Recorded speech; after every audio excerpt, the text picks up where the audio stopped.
na naipahatid ko naman yung pinakamahalagang topic. Bagamat hindi tatlong araw, so bagamat 3 oras lang siguro yung inabot natin, pero naniniwala ko na wala sa haba ng pagkatuto. Wala sa haba ng oras ng pagkatuto, ito ay nasa langin ng ating pagtanggap. Kung ano man yung mga lessons na binigyan natin.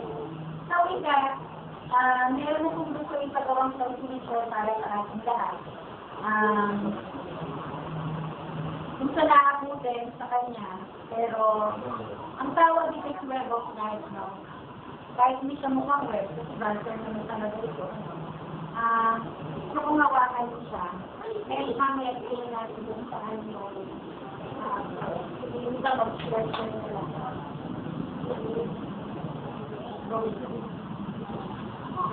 Hindi ka share nila.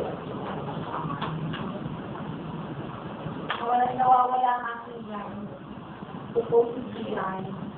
Share nila ito.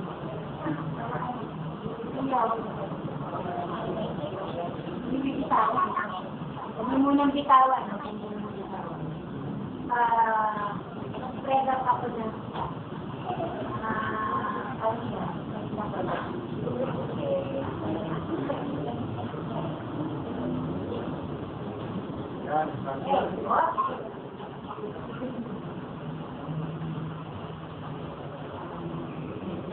Sabi ni Joey lang ako, narinig nyo kanina, lahat ng nagbago mo. Parang sa babae, hindi kailangan mag-iisip ang isang babae, puro lang i-gusto rin ang lalaki. Kasi yung nanay, hindi naman mag-iisip ang babae, wala rin naman ang lalaki. Sa katunayan, hindi kailangan makapuproduce ng mga bagong saling lang kung wala ang dalawang pinakamahalagang salik ng pag-isa. Ito ay ang babae at ang lalaki.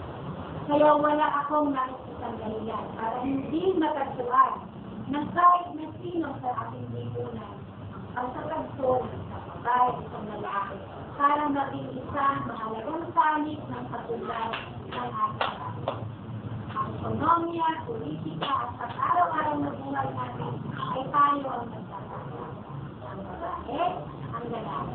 Pero ang pinakamahalaga sa lahat ay ang pagkakatugtong gusto ng pagkunawa na kailanman hindi ginawa ang babae para maging tagasunod lamang ng mga lalaki at hindi rin naman itinat ang lalaki para tatakan niya ang babae sa ilalim ng kanyang mata.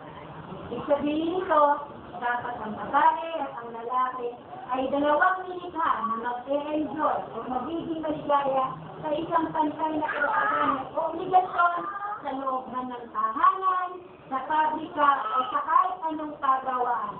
Sapagkat ang tunay na pagkakadugtong ng buhay ng babae at ng lalaki ay may kinalaman at pagkakaroon ng isang malapa at maunlad na lipunan ng ating bansa na pang magtitiyak ng susunod na mga karinlangan ng ating lipunan.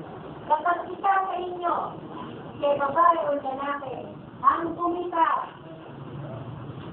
bumita sa bawat web na yan, ay sisiguraduhin kong mawawala ang pagkakadugtong-dugtong ng kahit anong bagay na tutubol sa pag-unlad ng bawat isa.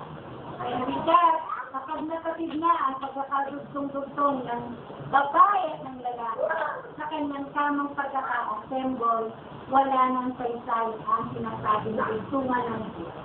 Kaya ngayong hapon, pinapakita ko sa inyo, bagamat maiksi ang tali, pero hindi yung tali ang mahalaga, kung hindi ang pagkakabilog ng bawat isa sa lugar na ito, and I hope and I pray na ang bawat isa ay uuwi na tao ng kaalaman na kailanman hindi dapat iniiwan ng babae sa isang tulog lamang at ganoon din naman hindi hinahayaan ng lalaki na mamayagpag kung saan saan. Sa halip, dapat sila ay magkasama,